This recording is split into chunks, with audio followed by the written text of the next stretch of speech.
potřebuješ trošku víc zkušenosti. To znáš? To je anální kolík. Trlin? Strašný. No, jasně.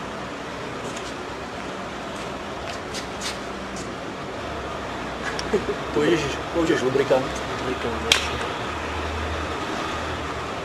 Bacha.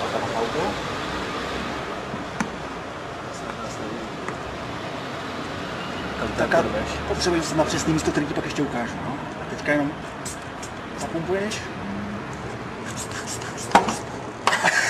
A je to.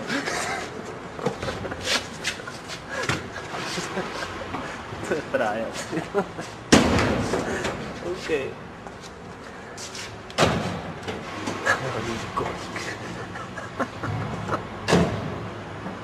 Takhle, tohle je jeden z mých nejoblíbenějších, je to strašně rychlý a strašně účinný. Při použití musíme trošku naslinit. Co s tím chceš dělat? No vidíš. Někdo? Tak jdem.